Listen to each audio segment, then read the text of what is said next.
good evening. It's another week that the Lord has made. My name is Sarah Otieno. Thank you so much for joining. This is The Day. We are live on Family TV, also live on Family Radio, where the music does the talking. You can always talk to us using the WhatsApp number 0786 316 316 or through the SMS line 20316 on Facebook and Twitter at Family Radio 316, and get to talk to us about any issues that you have, any concerns, or even any questions that you might want to know from Family Media. Well, today we will be talking about basically just recapping on what has been happening in the United States of America and why the presidential election is important to us as Kenyans and also to the world in general. And apart from that, also looking at some of the stories that are making headline not only in our country but also across the globe. Now let's get it started.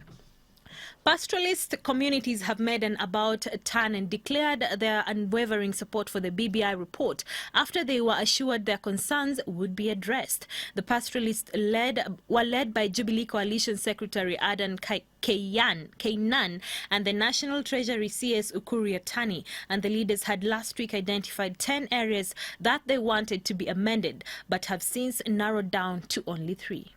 In conformity with the deliberations that we've had this morning and before, we want to confirm that we have a big stake in the current discourse, constitutional discourse that is ongoing, and we have resolved to support BBI in totality. We have resolved unanimously to support BBI and raise our issues on the table, not outside the table, as some did in 1962. So never again will the pastoral communities be pushed out of the government for day-to-day politics of 2022 and later on allow ourselves to be governed by a constitution that we do not participate. It happened to the people of Northeastern in 1962, 1963, and we regret it. This was the 4th meeting we've been having with them. And there is quite an agreement over many issues here. And we'll say that some of those issues can and will be taken on board. We are sharing our concerns in order to make sure that we are, as part and parcel of the communities in this country, that we get our issues included. It's not the issue of opposition or other issues as contextualized before. And we want to take the opportunity to tell our communities, the pastoral communities across the country, that we are on course. And you are fully represented to understand wherever you are that your leaders are representing you. They have appointed a representative, 3 representatives from here who will actually sit down with the technical team to iron out some of those issues. And again, BBI has a lot of gain for us as pastoralist communities. We cannot, as pastoralists, oppose BBI. Now, ODM party has resorted to door-to-door campaigns in the upcoming by-elections slated on the 5th of December this year. And this is after President Uhuru Kenyatta suspended all the political rallies for the next 60 days. He was speaking to members of the press earlier today. The ODM Secretary General Edwin Sifuna said that the guidelines issued by the president are acceptable and that the mechanism can help reach the votes. So we, of course, have to relook at how we campaign, and the guidelines that have been given by government and what was spelled out by the president are acceptable to us. ODM has in the past employed both public rallies and other strategies to campaign. We have had public rallies, we have had town hall meetings, we have had door-to-door campaigns as we did in Kibra. So we still believe that the voting public in Msambweni can still be reached through these mechanisms of the door-to-door campaign and also the town hall meetings that are spaced and, of course, in compliance with the COVID protocols that have been put in place. We believe we have a very strong candidate. He is quite on message. He has a strong message. We believe that Msambweni and the larger Kwale and Coast region is strongly in ODM. So we don't anticipate that there will be any problems. The challenges that we face to disseminate our message is a challenge that can be surmounted. The door-to-door would be more effective because the numbers of people involved will be less. We will be having maybe the candidate and 2 or 3 people accompanying him moving from door to door. We will have the town hall meetings where we will have the rule that has been set that whatever hall you use, you should only occupy a third of a space, or the capacity should only be a third of a space. So this is something that we believe we can utilize. And of course, there is social media, which is a very strong platform for us to disseminate our information, and all other available means, including radio and TV, as was spelled out in the protocols that were put out by the IEBC itself. So we still believe that our message will reach the ground, and we are sure 100% that we are going to deliver the city in Msambweni. Well, there we have it. Now, last week we had a story where the Education CS Professor George Magoha actually ordered teachers to clean a school in Uasin Gishu County while the pupils and the students were watching. Now, this is after his impromptu visit to that school. And just today, the Kenya Union of Post-Primary Education Teachers, that is KUPPET, Uasin Gishu Secretary General, his name is Elijah Mayo, has challenged President Uhuru Kenyatta to fire the Education CS Professor George Magoha. Now, Mr. Mayo was speaking in reference to a viral video in which Professor Magoha was seen insulting the County Director of Education, Gitonga Mbaka, and he further demanded an apology from the CS in an incident where he ordered teachers to pick rubbish at a school while the children were watching. Is that already wrong? You are talking about the report.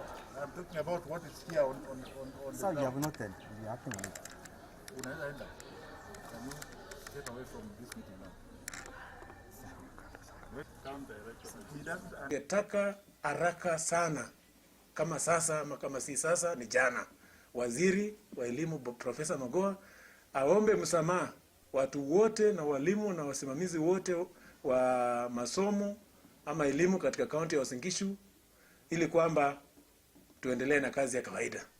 Sisi tuliona sio vizuri mbele ya kila mtu. Waandishi wa habari walikuwa pale, wanafunzi walikuwa pale, wazazi walikuwa pale, wafanyikazi wa serikali ambao wako chini ya Daktari Gitonga Mbaka ambaye ni county director wetu walikuwa pale. Ni jambo sana ambalo tunaona kweli kabisa. Mimi binafsi na kwa niaba ya walimu tunakashifu na tunauliza profesa aombe msamaha. Kuna rubbles ambazo zinatoka kwa ujenzi zinachotwa zikiwekwa kando. Na hii ni kazi ambayo inaelekea kila siku. So wakati ule kazi hiyo ilikuwa inaendelea. Na kwa hivyo sio haki kusema kwamba shule hiyo ilikuwa chafu. Shule hiyo ilikuwa kwamba wanaleta material ya ujenzi ambayo baadaye jioni ingekusanywa na kuweka kando. Na hivyo ndio waziri akaamuru wanafunzi na walimu wote. Aibu sana kuuliza walimu wakote takataka na wanafunzi kwa jumla. Oh, well, that is from the teachers, the side of the teachers, and also the KUPPET representatives from Uasin Gishu County who want the CS for Education, Professor George Magoha, to actually apologize to the County Secretary General, Mr. Mbaka, on what transpired on that day. Now, let's go international a little bit. Donald Trump's refusal to acknowledge his loss in the 2020 election has fed concerns that the presidential transition would be sabotaged as a Trump appointee refused to sign off on funding for the transition, and the Trump campaign announced an extended legal strategy in a quest to revise the election results. Now, the Center of Presidential Transition, a non-partisan advisory board, urged the Trump administration yesterday to begin the handover to staff supported by Joe Biden, whose victory continued to grow in multitude as states completed their ballot counts. Heading to the golf course again today, where supporters this weekend urged him, don't give up. Across the country, pro-Trump protesters gathering at state capitals, echoing the president's baseless claims that the election was stolen. And some top Republicans insisting this isn't over. President Trump should not concede. At this point, we do not know who has prevailed in the election.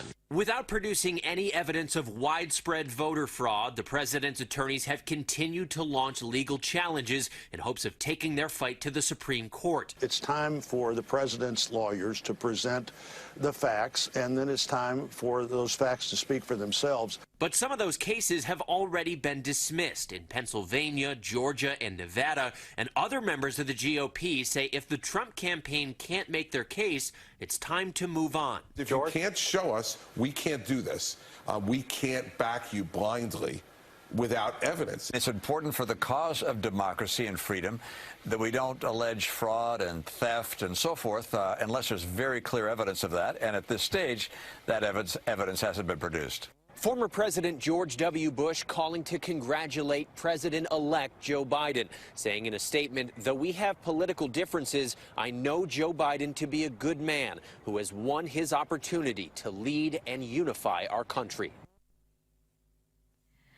Oh, yes, that is what is happening in the United States of America. And after a short break, we will be looking at why it is important to actually follow up on what is happening in that country. Mutanu, thank you so much for tuning into the show today. I also see Fons Robert Scott, asante sana, tuning in all the way from Kisumu. Mungu akubariki. Felix wa Kisumu na kuona, and good evening to you too. Use the WhatsApp number 0786316316 and talk to us. SMS line 20316. Tell me where you're tuning in from, and also just you can share with me how your day is coming along.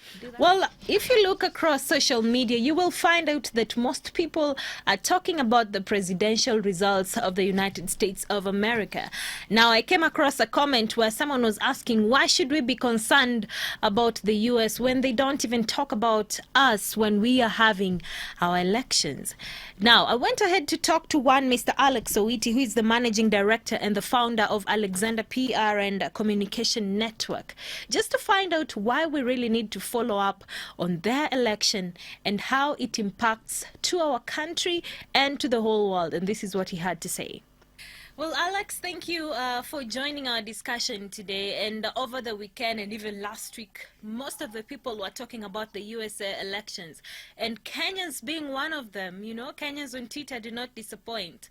So that's where we could see what is really happening. And from the outcome, you know, first of all, did you see Biden winning? Because this is the first question my producer wants me to ask you. Let me declare my bias. Definitely, I saw Biden winning. I know it was a close call because Trump was an incumbent president. And so based on the issues, and even when you looked at the debates, how they were doing the debates and how the response was on very serious issues like the COVID-19 response, how is the government responding to COVID-19, matters to do with the economy, matters to do with the foreign policies, how the U.S. is relating with the rest of the world, and some of the restrained relationships that have been there between the U.S. and some of the countries like China, where Trump has definitely come out openly or publicly to blame China for bringing, COVID to the world. So those debates, the way I looked at them, and then I looked at how the polls were, and definitely with Obama also trying to support Biden in his campaigns, that was a lot to say, because Obama came out from his living room seat where he was enjoying his retirement, and he went all out to fight for his friend Biden. Well, we have been following about this. We've been following on the issue of the U.S. elections for quite some time now. And, someone might just say, we Kenya tunapenda elections. Tunapenda just following up to see the little tiny details of everything. But is it really important for us as Kenyans to actually follow up and know what is happening when it comes to the political temperatures of the United States of America? There's a common saying that when the U.S. sneezes, everybody catches the cold. I mean, it's definite that the U.S. elections affect the world in different ways, from a foreign policy perspective and even from an economic perspective. So it was definite that we were going to be involved in one way or the other in the U.S. elections. So, and it's a bigger democracy that people have been looking up to for the last couple of years or hundreds of years. U.S. actually is one of the democracies that have had high number of presidents. We are now talking about the 46th president of the United States. So it's definitely showing you that the prominence and the power, being a superpower, definitely, everybody would be involved in the elections in one way or the other, whether it's through tweeting or whichever support they would give. Yeah. And when we talk about the U.S., and you pointed out very clearly, being a superpower, you use the word a superpower. So how does the U.S. affect other countries? Economically? Is it economically? Is it through their politics? Is it through their leadership? How do they affect us directly? When it comes to geopolitics, remember the U.S. plays a big role, especially in terms of formulation of certain geopolicies that I would like to talk about, especially things to do with security, things to do with economic terms, U.S. sits at a very integral place when it comes to those geopolitics and economic matters. You realize U.S., in terms from an economic perspective, U.S. trades are close to around $5 trillion every year with the rest of the world. So that's a lot of trade balance if you look at it from that perspective. So they play an important role, from a geopolitics perspective. So you cannot wish them away when it comes to their elections and whoever comes into power. And besides just that, even the politics that relates to Middle East, all these are critical matters, even matters religion. They're in that, and therefore whoever becomes president, whether from a Republican side or a Democrat side, they play a critical role. And talking of matters economy, let's lean into the matters economy just for a moment. Let's look back to what Mr. Trump has done while he was in power. Can we say that he delivered when it comes to the economic status of the people of the U.S.? Did he really deliver as he promised? One thing that has been discussed by, what I would call the economic pundits is that Trump has actually benefited more. His policies have benefited more the rich boys club, if I might look at it, if I might say that. The Wall Street companies, the multinational companies, and those that are on the Wall Street are the ones that are gaining more than the common man in America. So that disparity that Trump was in power to favor his boys club is something that has come out very clearly, because the common American is not earning anything vis-a-vis compared to the multinationals themselves that are in the Wall Street. They are making more money in the New York Stock Exchange and other global stock exchanges, and the common man is not making that money. So that came out very clearly when the discussions were going out there in terms of how has he supported the common American, in terms of giving them benefits economically, and the day-to-day survival of those Americans. Yes. I remember there's one thing he said that he would build, the Russian wall. You remember it? And that is something that at least I saw him do. So someone might say, as much as he was very unpredictable, for lack of a better word, look at the words he was using. He was very... he could not...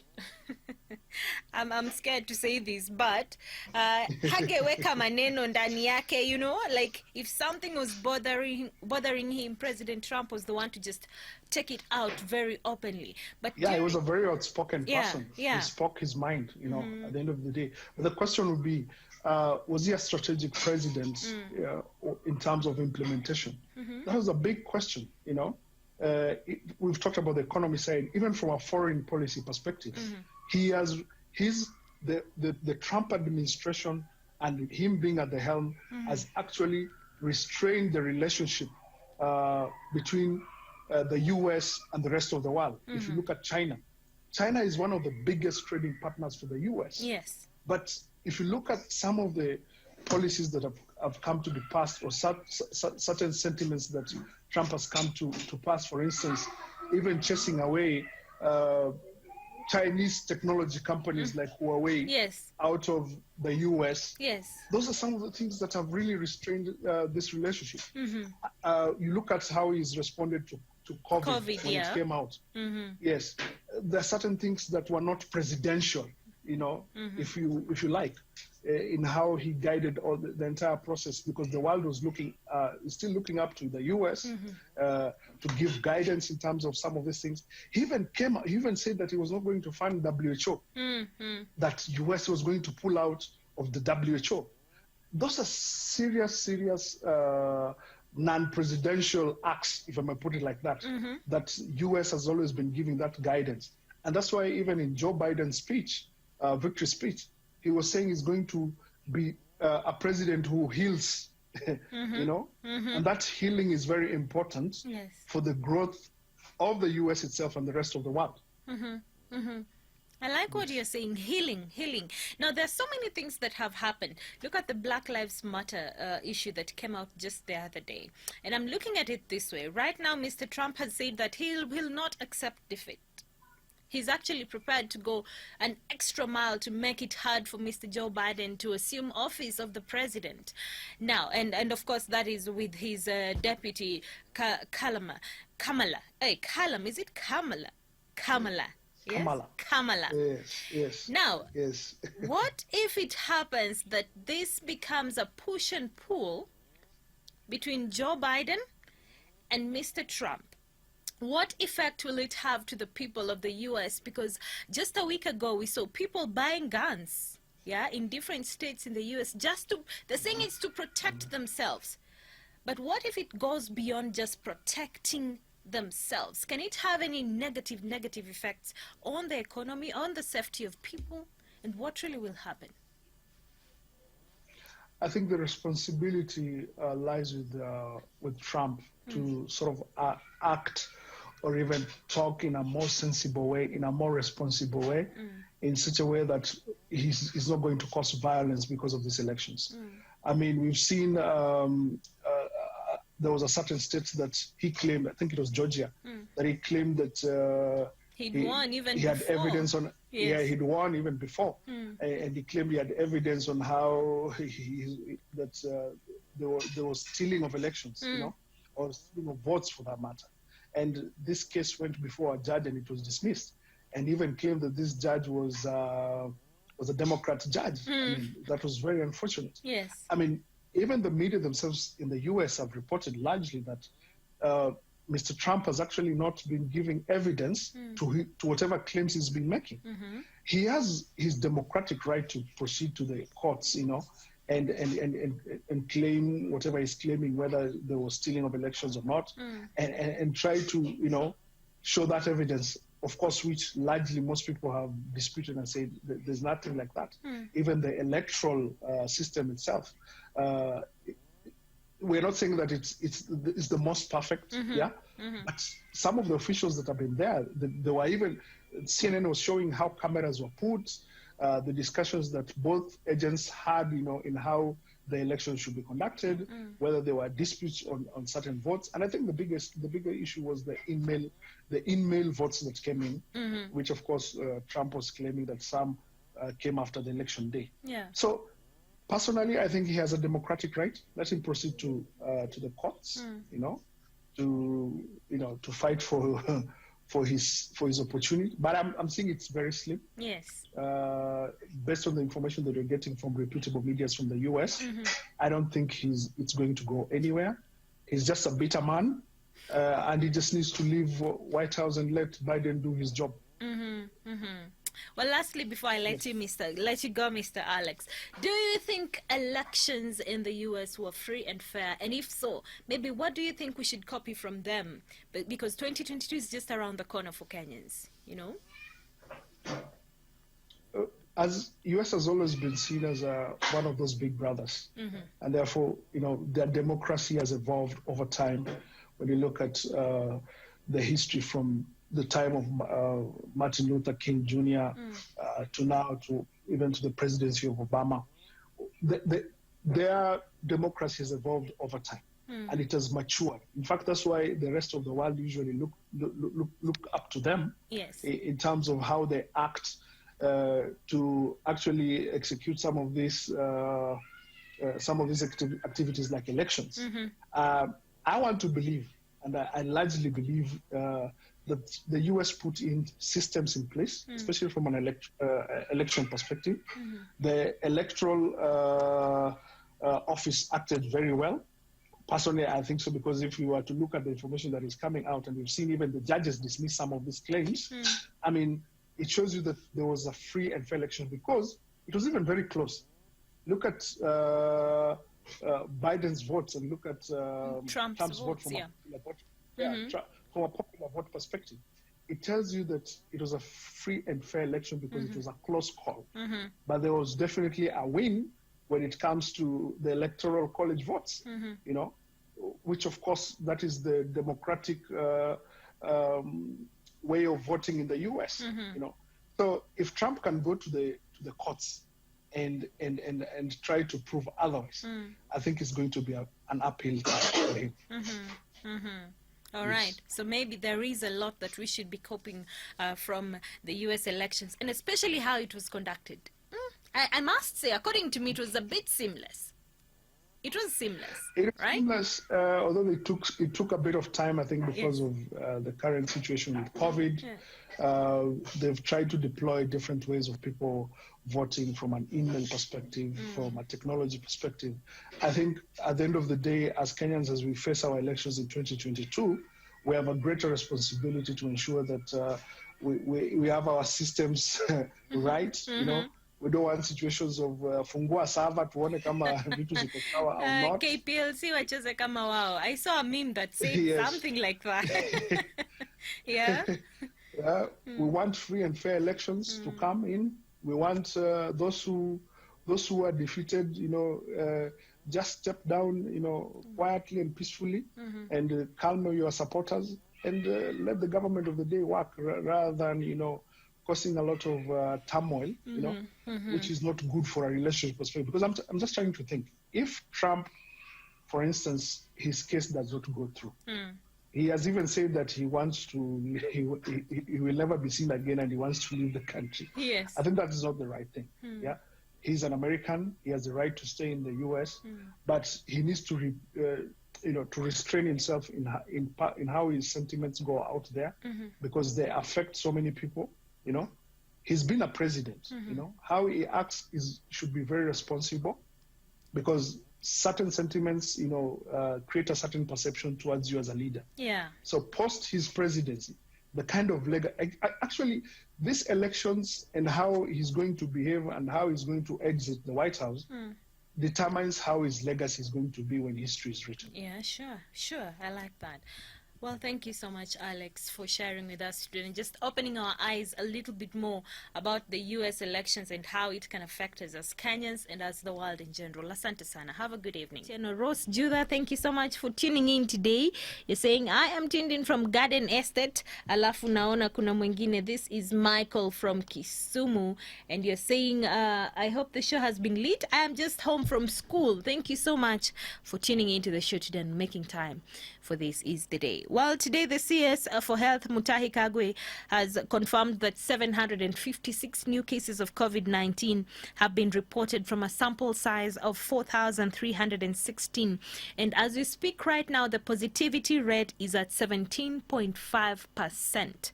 That's a very high number.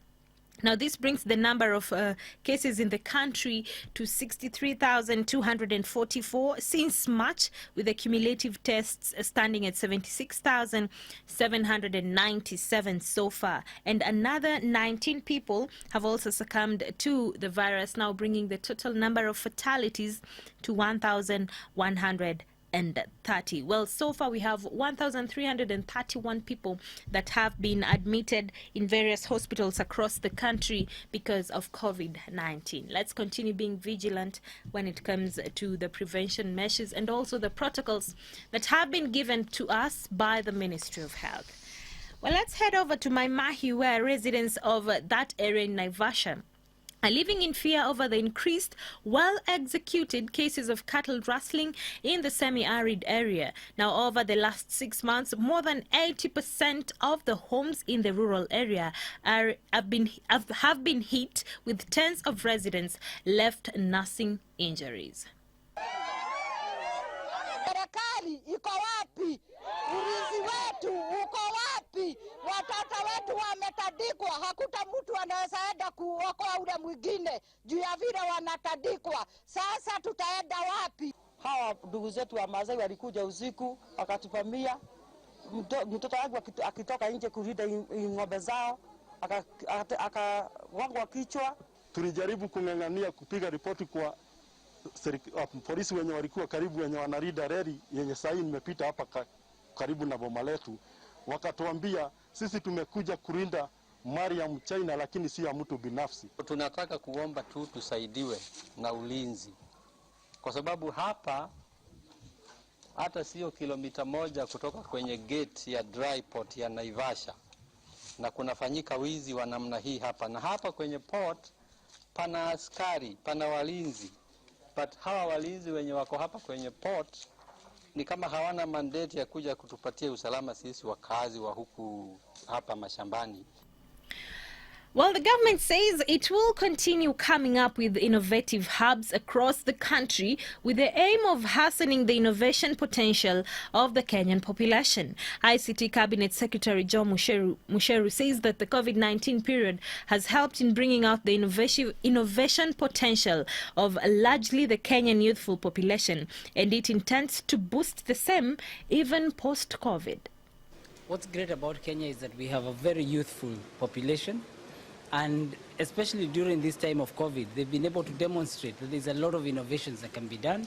We just finished with the United Nations where the 15 university students who came up with the ventilator won the Africa Person of the Year Award, Kenya edition of the United Nations. So we have seen innovation is big, and we've been working with many different hubs, many different institutions, whether Communications Authority, where we set up an advisory committee that is looking at these innovation hubs. We had a challenge at Konza Technopolis, and now we're supporting even the Lake Hub with the Innovation Week that they are having, so that we can see many of these innovations come out for the country. Across the country, there are many opportunities for innovation. They are unique to each region, be it Coast, Rift Valley, Coast, and specifically to the Lake region. There are many opportunities in regards to current economic activities in that region. What are the new transformations we can see in the fishing industry? What are the new economic initiatives we want to see in our logistics? Because Kisumu is a very key city for linkages to the three countries, and as an economic hub for that region, it's a huge opportunity for our innovation hubs, the innovators, the youth from that region, to look at new ways of transforming, bringing changes and new services and new solutions that can transform businesses in that region. Well, that is good news. And looking at the brains and the mind of the youth in our country, and especially during this time of COVID, as the ICTCS is saying, many youth have actually come out to use their minds to be innovative and come up with some things that are very helpful to the economy. So that is good news. Now, finally, this evening, history being made. Now, Kamala Harris is projected to become the first woman, person of color and also of Asian descent, to hold the position of vice president-elect. Harris was the fourth woman to appear on a major political party's presidential ticket, following the Democratic vice presidential nominee. We're talking about Geraldine Ferraro. That is in 1984. And the Republican number 2, Sarah Palin, in 2008. And the Democratic nominee, Hillary Clinton, in 2016. She is the first to win. And to the woman most responsible for my presence here today, my mother, Shamala Gopalan Harris, who is always in our hearts. When she came here from India at the age of 19, she maybe didn't quite imagine this moment, but she believed so deeply in an America where a moment like this is possible. And so I am thinking about her and about the generations of women, black women,